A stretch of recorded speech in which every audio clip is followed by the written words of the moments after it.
even higher and higher respect for educators in the professional community here. So although the topic is executive functions, this isn't going to be your typical executive function talk, I hope. And I will make it more experiential, let's call it that.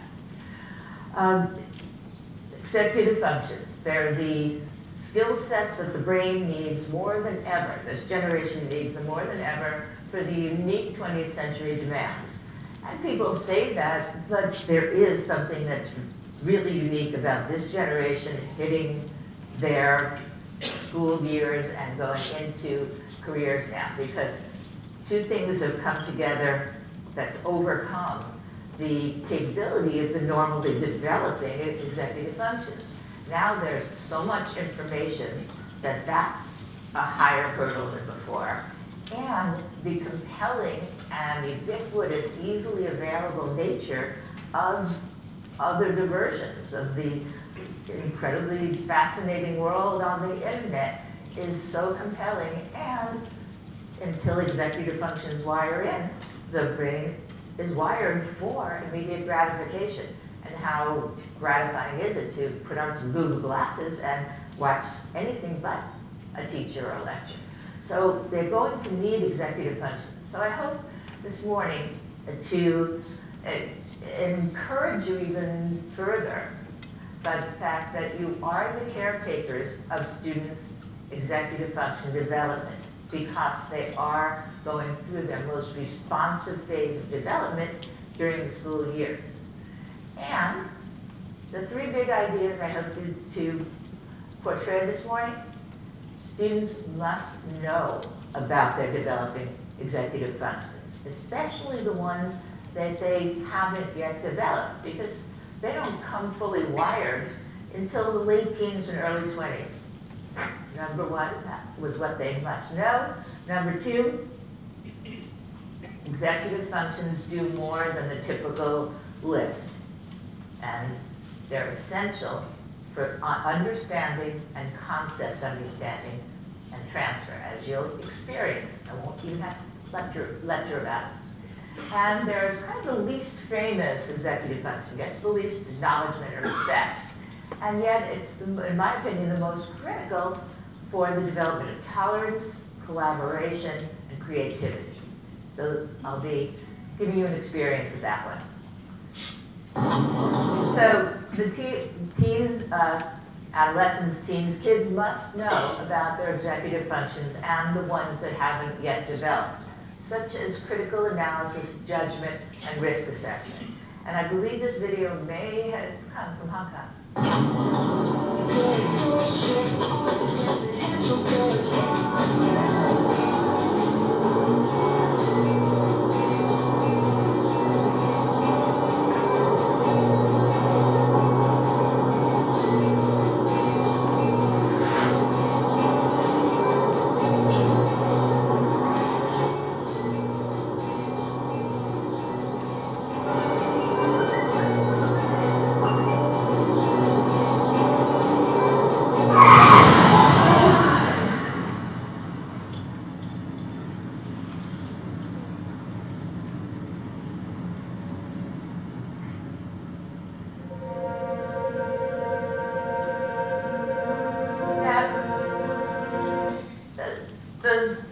Teenagers aren't stupid, they're not intelligent, they can do many things physically that they can, at their prime of their life for, and it's great that they push limits. But unless they understand that they don't have the wiring for judgment of risk assessment, and actually they do have wiring to push limits and take risks, it's knowing that makes it them a little more receptive to things such as text messaging, avoiding. The other thing about the executive functions is that although there's lists of what they are, stimulating one, activating one, activates the network. It's not that you have a separate one for judgment, risk assessment, prioritizing. These are a network of neuron-to-neuron connections in the prefrontal cortex. It doesn't mean that you should not be guiding students in ways to build their judgment and prioritizing and organizing. But it does mean that every time you give their brains a chance to activate executive functions, we're going to strengthen and promote the development of this unit that otherwise isn't going to reach full function until the late teens, early 20s, which for this generation and those onward is too late for its maximum value. And the reasons, just as I said, for the extra demand on executive functions that wasn't even there for the last generation is the information acceleration, not just increase, but acceleration in information that we've developed. And so students more than ever, when they graduate, go on to college and career, will still need to be learners because the information will continue to increase, and they're going to need to understand new information that's not formally taught to them, and they're going to need to adapt to facts that change, because as technology improves, as our understanding of information improves, facts will change. And that's going to lead to that third and under-respected executive function. But in my lifetime, suddenly Pluto was taken away, and I had no warning about that. I never learned what planetness was. I had memorized planets, but it would have been a good thing if I would have had a concept idea of what is a planet, so it wouldn't have been such a shock to me. That's what they need, concept and big ideas, so that they can use the information and adapt when it changes. And an example of the change of what they need to be prepared with for these executive functions are the changing skill sets that employers are now saying that they're looking for, that are quite different than those even 10 years ago. Rote memory, facts, and procedures, that was a high priority before. Now it's near the bottom.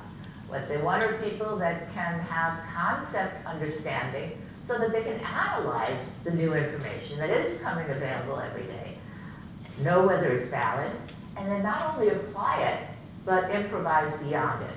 That's the type of person that they'd be looking for. Creative problem solvers, capable of innovation, not repeating one rote answer, and capable of collaborating and communicating.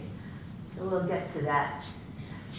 In terms of my first point, feeling that kids need to know what their executive functions are, what are still building in their brains. So first of all, they won't feel, oh, I'm such a failure, I'm scattered, I can't focus, it's all my fault. They need to know that these are developing in their brains.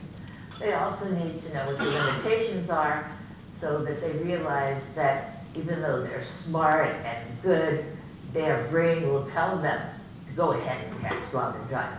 So I'll demonstrate a way that I would suggest, the way I've used to teach students, even late middle school through high school, about their executive functions. And I'll do it in such a way that I would do with students that's also going to emphasize, kind of overemphasize, one of the things that executive functions do, assess validity, because media isn't necessarily valid just because it's out there. So I'll demonstrate to you what an introduction to executive functions would be for students.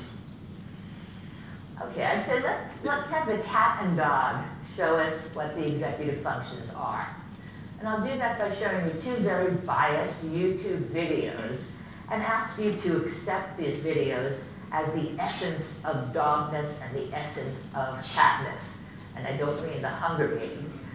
And I'll then ask you to use the information from those videos, and the question will be, which characteristics from what you see most identify the characteristics of dogness and catness? Will it be group A or group B that's more dogness, catness? So let's see those videos. It does not want to get in the water to get this ball, and watch how it finds a way to get to this ball.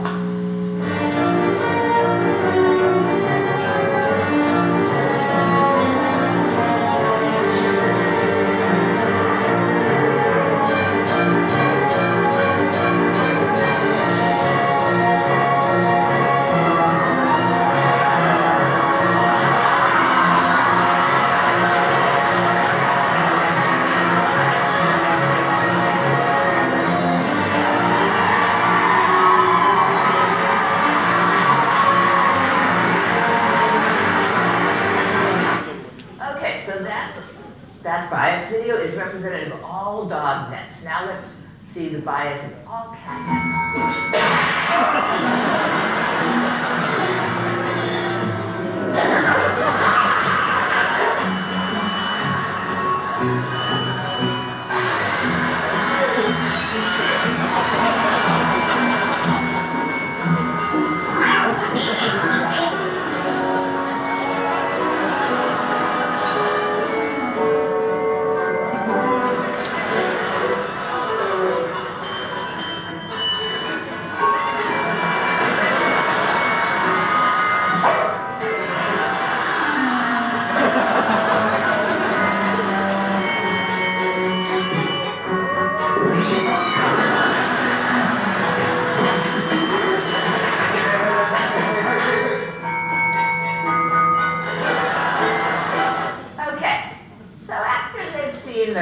Those videos, I just want to now say, okay, some of this will be factual, some of this will be biased. I'll even give them a hint. The photographs are biased, but the numbers are factual.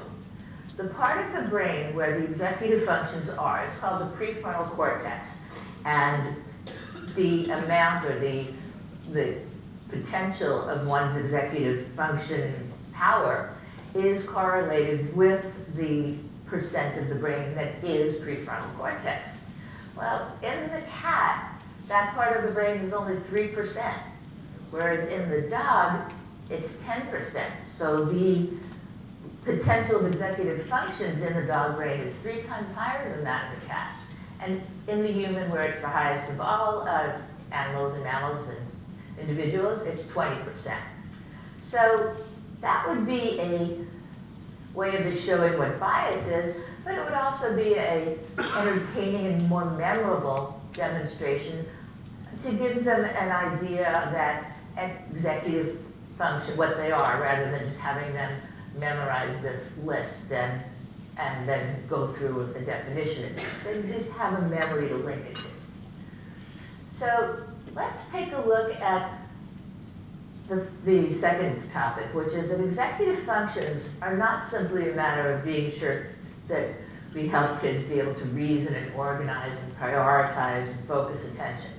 I'm going to let you decide for yourself, but I'm suggesting that the incorporation, the activation of executive functions throughout learning is essential, especially judgment, reasoning, analysis, and this little attended to cognitive flexibility, but especially those 4.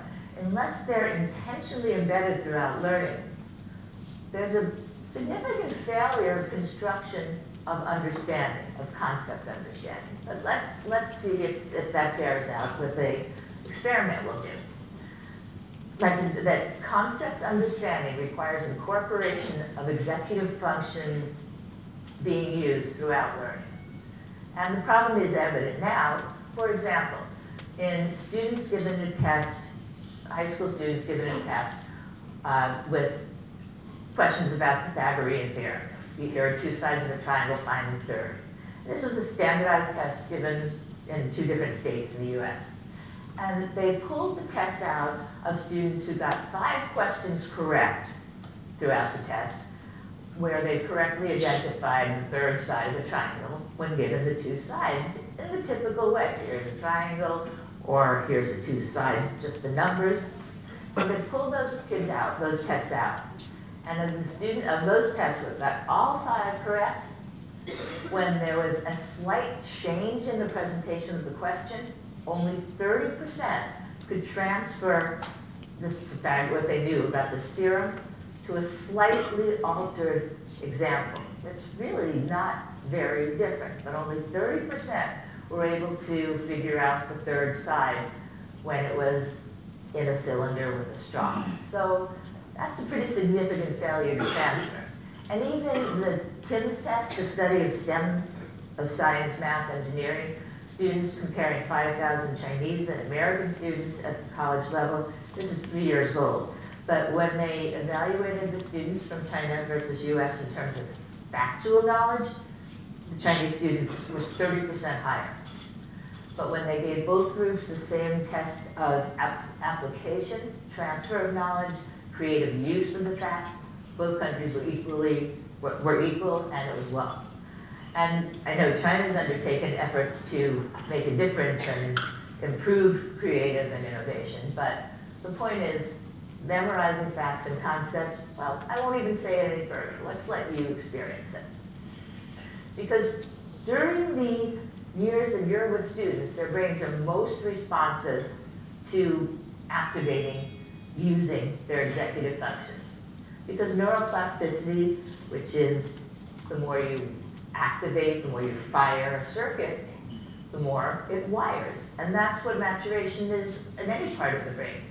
But that's what we're able to do. When you let students apply executive function, activate them, those networks that otherwise aren't going to be efficient communicators until the late teens, early 20s, they are becoming more efficient at getting the things they need to communicate successfully. They're getting more dendrites for faster and more durable communication, and they're getting thicker axon, myelin around the axon, which makes the network much more speedy in terms of sending the signal, and it prevents the pruning away, it makes it durable. So all of that is perfect during the years they're in school. That's why you are the caretakers of executive functions, because the prefrontal cortex is the last part of the brain to undergo the rapid response of neuroplasticity. It's called the maturation phase. But other parts of the brain go through it earlier. The last part, to get this double bang for your buck in terms of activation, makes more and more myelin and connections, is the prefrontal cortex. And it's between the ages of 5 and 25, but its peaks around, it starts going up to its peak of this bell curve around age 9 and heightens around 12, 13, 14, and it's still high through 18. So you'll see in the next slide, it's a time lapse, but I just wanted to orient you with this slide because the head is tilted down and the eye would be where that eye is drawn. The arrow is pointing to where the prefrontal cortex is in this representation. And the blue will show you where the brain has undergone its already this rapid maturation phase, because the blue will represent how much myelin there is the prefrontal cortex. So it's time lapse and it will repeat a few times in the next slide. And just watch how the last part is where the arrow is pointing, the prefrontal cortex. So here it is, very much needed and very ready for activation. Things you do to it will have a significant amount of power. This is to tell you that if you email me, I'll send you a handout for today and the PowerPoint, the PDF of the PowerPoint. So jwillisneuro@aol.com, and if you don't find it, just Google Judy Willis. Also, a shout out to those of you who attended my conference workshop yesterday. You're amazing. You really took in more neuroscience than I've ever given a group before, because you were ready for it. But I don't suggest you come to the workshop I do next on attention, because there's too much overlap. You're already experts. And if you didn't get the PDF that I sent you, because I sent it about 1 in the morning, it means I couldn't read your handwriting, so email me again. Okay, so we're going to turn to experience, what I'd rather show than tell, about embedding, the need for embedding the executive functions, those judgment, reasoning, throughout learning experiences, not just for the sake of building the networks, but without it, I suppose learning doesn't really happen. So let's have you have an experience for how executive function activation is needing for the brain to really understand information and to develop concept memory, and how technology can help us. Okay, you're going to be asked to discuss a question with 2 or 3 people. I will never call on you as individuals, but you are going to vote as a group. And here's the question, and I'll put it right back. You don't have to pay, and don't start discussing it yet, because I'm going to tell you the rules of engagement. Okay, you're sitting in a raft in a swimming pool of water. Maybe you have pink drinks next to you, that's up to you. But there is a rock in the raft with you. Now, you take the rock, you drop it in the water, and it sinks to the bottom of the pool. You're looking at the side of the pool. The question is, does the water level rise, fall, or stay the same from the time the rock was with you in the pool to the time it's at the bottom of the pool? But before you discuss it, here's the rules of discussion. And I'll explain the reasons for this later. I want you to discuss it with probably two other groups of three. And do not use any numbers at all. Don't use any numerical forms of measurement. Don't say word meters or number 3 or 4. Don't use any math or science terminology at all. Don't use any formulas, and by no means use the names of any Greek people. Now, if you're a science person who already is familiar with this, observe. I promise, don't try to guide your group, and no one will think that you didn't know because your group is going to vote a certain way. I promise you an aha moment just by observing. And I'm only going to give you, unlike the way I would for students, where this would be a very lengthy experience, 2 minutes to share your ideas. But here's how you get to share your ideas. Want everyone in the triad to say, I think it goes up, I think it goes down, I think it stays the same. That's all you need to say.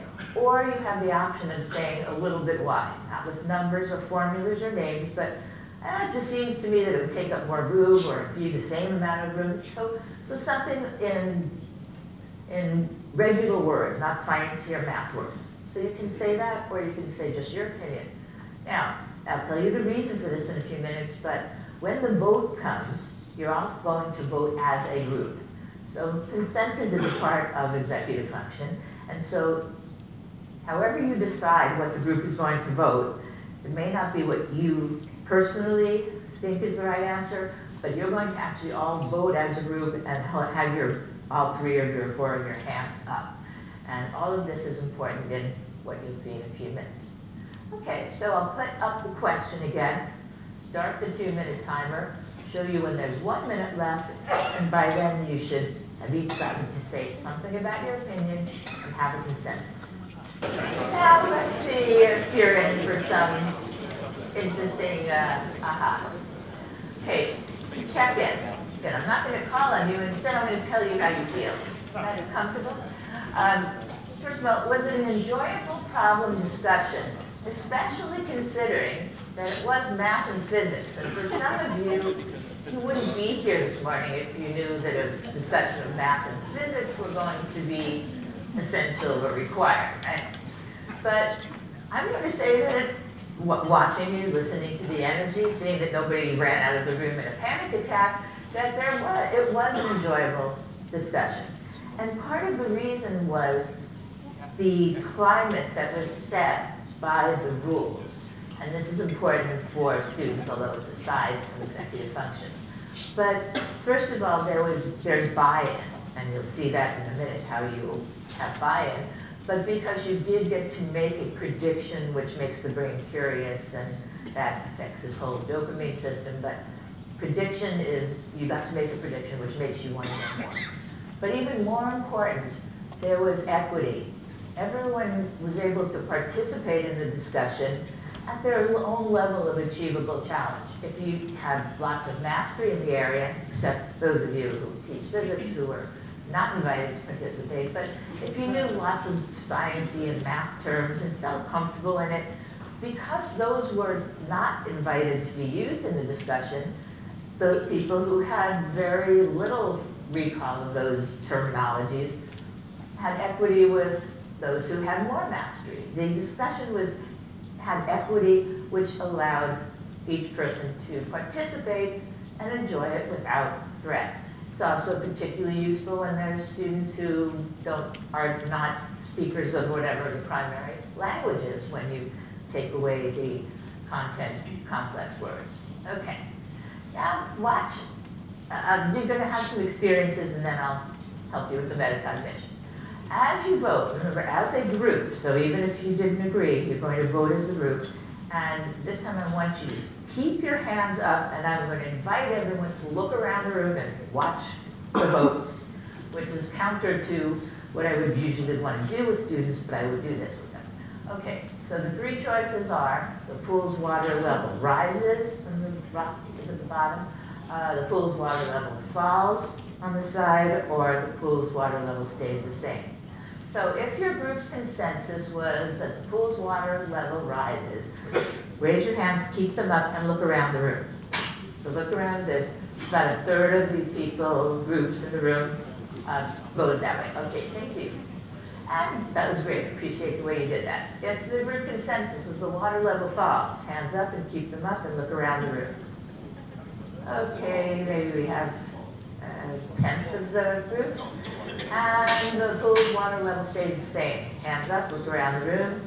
This is quite a large majority. Okay, but watch what happens. Okay, the water level falls, but keep watching. This is an experience. Do you want to know why? Yes, now think about that. It's physics, you got the answer wrong, and you want to know why. It's more than I'm going to be discussing today in terms of the neuroscience-based strategies we were using, but a lot of it had to do with the curiosity prediction and the equity of the discussion. Because in a normal situation, think about it. If your students were in a position where they didn't feel confident in a course, where you might be feeling about physics, and they got something wrong, how likely is it they'd want to know why? I mean, they get it wrong, oh, I'm just done. But you want to know why. So I would be teaching like this for a while and say, okay, now I've nailed it. They're interested, they want to know why. Now I can go ahead and give a directed lecture, I can send them to the book, because even though they got it wrong, they want to know why. So you want to know why now. Let's see if your motivation is sustained, as I thought it would be when I send you to the textbook. So here's a textbook. And I'll read it a little bit more quickly than you would, but I will. When there is a rock in the boat, it is floating and displaces the amount of water equal to its weight. When the rock enters the water, it displaces a volume of water equal to its size. Because the same volume of water weighs less than the same volume of rock, the water level falls because the rock is now displacing less water. Now granted, you would read it again, your students wouldn't. Okay, that's just not, they wouldn't. They'd say, I don't get it, and that's it. So, but if you put yourself in their shoes or even in your own shoes, do you still care why the water level dropped if that's what you get in terms of explanation? I don't think you care about it as much as you might have a few minutes ago. So, think about this. Now we're getting back to the executive functions. Raise your hand if you ever took a physics course, high school or college. Keep your hands up and look around the room. This is an incredibly educated group. This is probably the highest number of physics courses I've seen. But that's pretty interesting. You've taken physics where I guarantee you learned Archimedes' principle. And if you took physics twice, as I did, you learned it twice. But did you learn it? I learned it twice, and I'm sure I memorized everything they told me because I was pre-med, and that was what I did. You tell me, I'll memorize. Be sure to ask me the same question you give me to study, and I can tell you the answer. But when I made up that experience, I got it wrong. So the deal is, enduring concept memory requires executive function application. If you could not reconstruct your understanding of the concept, I'm not saying that if you had constructed your understanding, you remember the details, but if you could not reconstruct your understanding of the concept of the Archimedes principle and area and volume, it means you never truly learned the science. You never truly constructed the concept in your own brain. If you had, and again, given more time to read the explanation, it would have been very clear to you. It would have come back to you quickly. So, problem is, drill for rote memory, the same as rote memory for today's jobs, that's fine for the test. It has very little value years later, as we now see from the physics courses we took, and don't even connect with the concept. So student constructed understanding using those executive functions. When they construct their understanding, They're going to be using judgment analysis and prioritizing and cognitive flexibility. That's what is needed for enduring concept memory. Not only so they can reconstruct the understanding later, but more importantly, so they can take the concept and transfer it to whole new problem solving for innovations. Otherwise, everything they've memorized, it's just an isolated rote memory that's useless. So one way, besides using the executive functions, is to have students develop, self-construct conceptual knowledge, is self-paced construction of understanding. We're going to lower the barriers and individualize the way a student construct learning using technology, but we're not going to lower the bar. At the end of the unit, all students will be at the same level of understanding conceptually. So I'll give you an example of how this would play out. After that first day, which we did in 5 minutes, instead of sending them on to that same textbook, they'd be invited to experiment at home tonight any way they want. So students who are very advanced and want to do a lot, they can go to the internet, they can read textbooks, they can call an expert on the phone, and then they come in the next day and discuss with groups what they did for an experiment, what they found out. They're not required to be able to explain the phenomena, just what they found out in their own little experiment. Then, throughout the learning experience, we have the technology, give them choices of how they're going to acquire the information, how self-determination of what works best. So an example would be if you had the video links to demonstrations of the information of the science, and you had different levels of reading, such as you can get at newsella.com, where they have 5 reading levels of the same information. Now, let's say you have 3 video links and 5 reading links, and you're also using flex groups in class. So you could say to students, if you were able to get to this level of understanding, come and meet with me now. If you know this, come back. So you could have live and flex group instruction, video reading. And you label them. You start label them levels of difficulty, 1, 2, 3, 4, 5, and videos 1, 2, 3. Now students have their choice throughout the week and throughout the unit.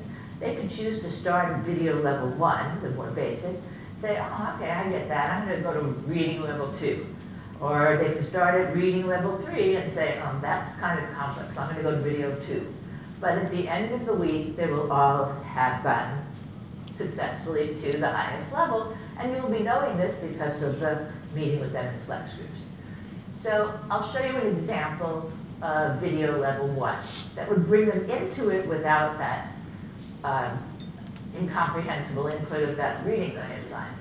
So you have here the classic 6-pack in a boat falling into the swimming pool. What happens in the water?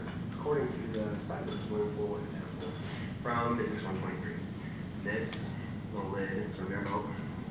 This bunch of magnets is simulating a 6-pack. And of course this is their swimming pool. Really quick, we'll just check out the level of the water before anything's in it. This camera focus, as you can see that the water is definitely below 1/3 cup. Now what we need to do is add the boat and the 6-pack into the swimming pool. Like so.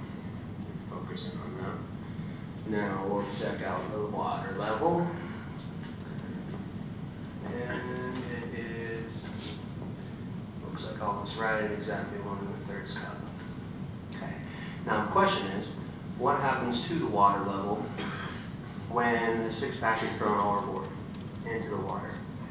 And we're going to find out right now.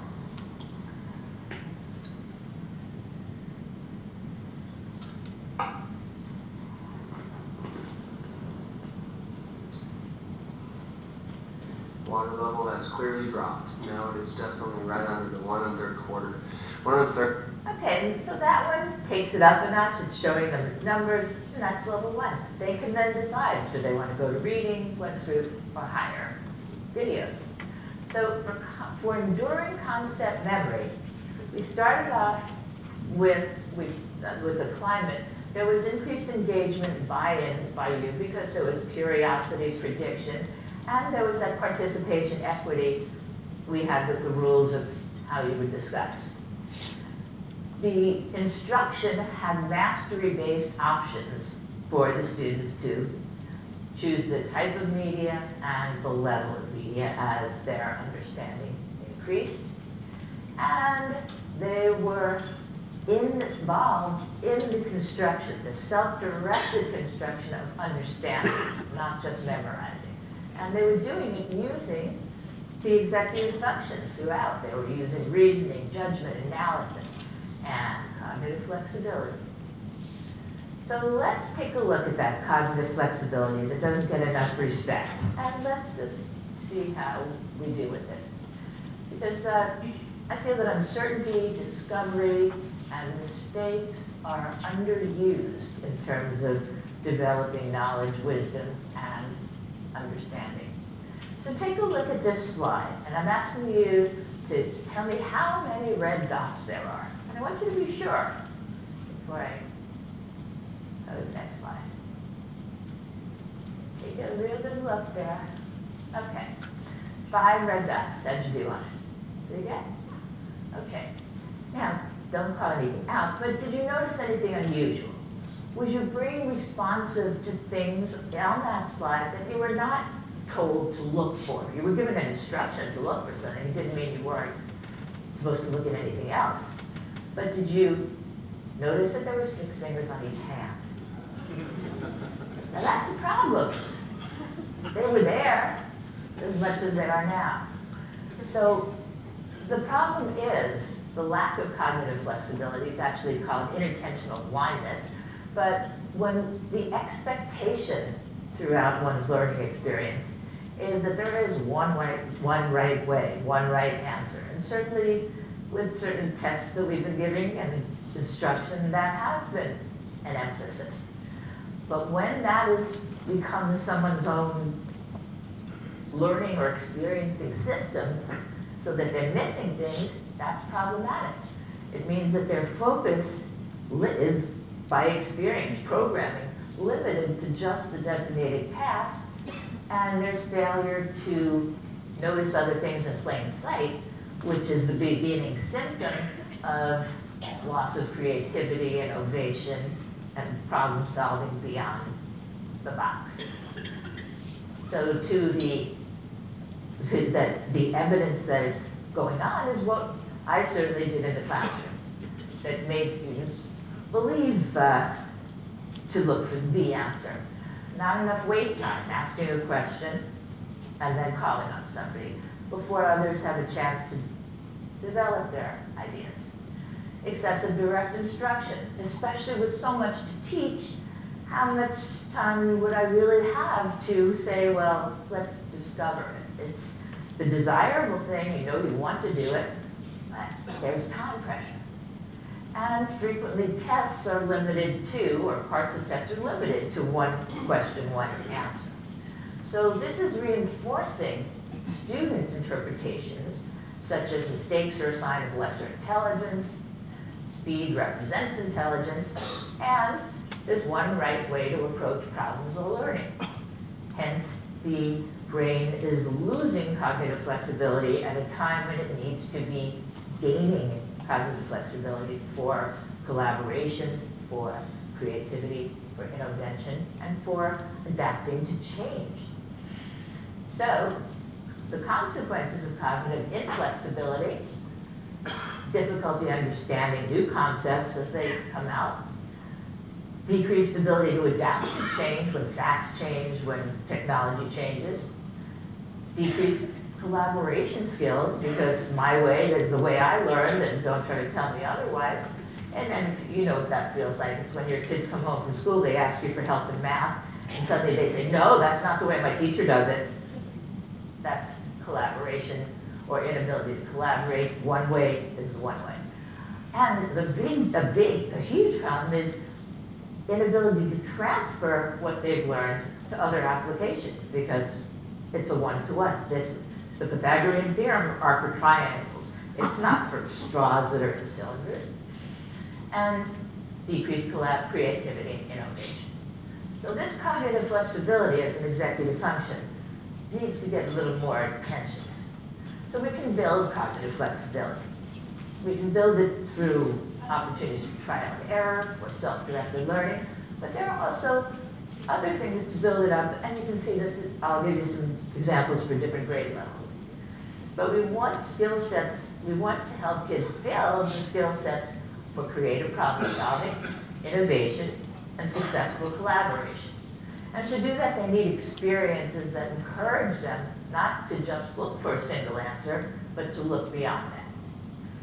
So one easy thing, once you get used to it, is to avoid language that suggests that there is a single answer. And watch how often you might say, what's the answer? Which is telling students that there is one answer. And sometimes there is, but watch your language.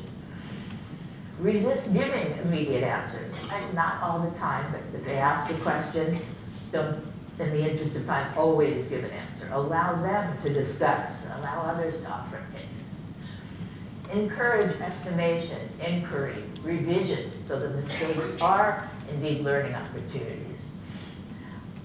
Provide, and I'll show you examples, opportunities for them to experience multiple perspectives. That's critical for collaboration and consensus. So here's a fun way that you can make these on your own. Okay, what do you think that is? It's not the perspective you usually see it from, but it's something you're very familiar with. Oh no. How about that? Something you see here all the time?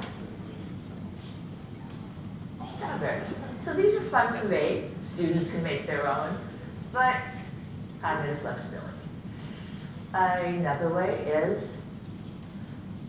mostly for younger kids, but it could be a family game. Okay, it's a game called This Is Not. So let's say you have a egg beater, old-fashioned egg beater. Sitting around in a circle, the game is first person gets it. This is not an egg beater. It is a kite string winder. Next person. This is not an egg beater. It is a driller to make double holes in the sand. So thinking beyond. Alternative representations. So as long as it's going to increase memory anyway to represent something you read or learn in another fashion.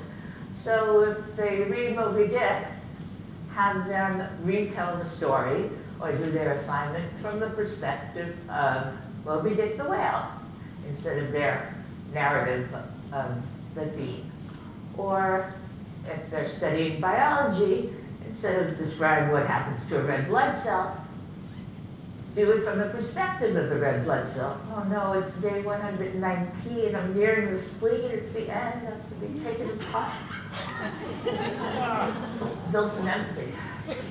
Okay, transfer tasks. So showing them how the information that they're getting is not just something you memorize for a test. Throughout the unit, starting the unit by showing them what they're going to be able to do with it on an individually, personally relevant way.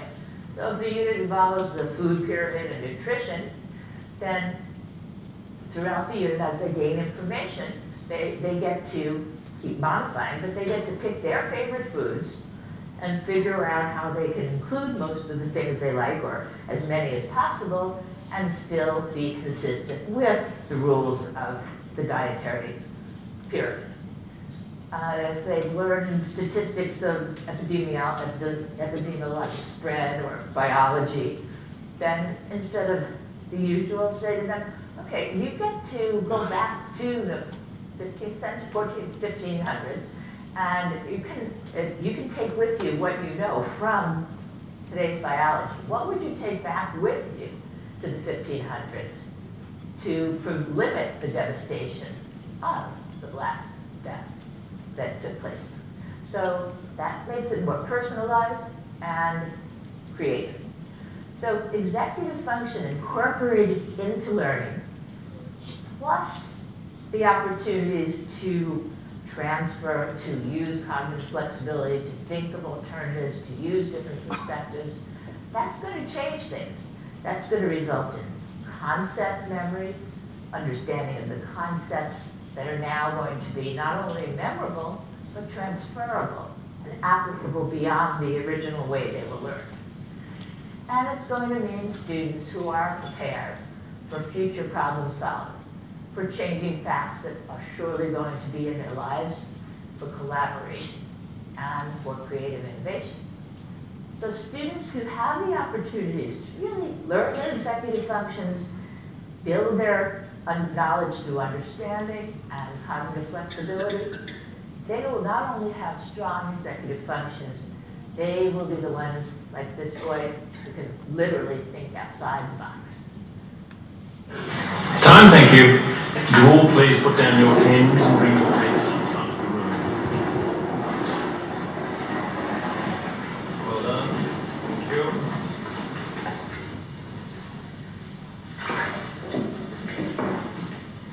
Oh, I'm sorry, too late. Gave plenty of warnings about time. You failed. Sorry. Excuse me, do you know who I am? I have absolutely no idea. Good.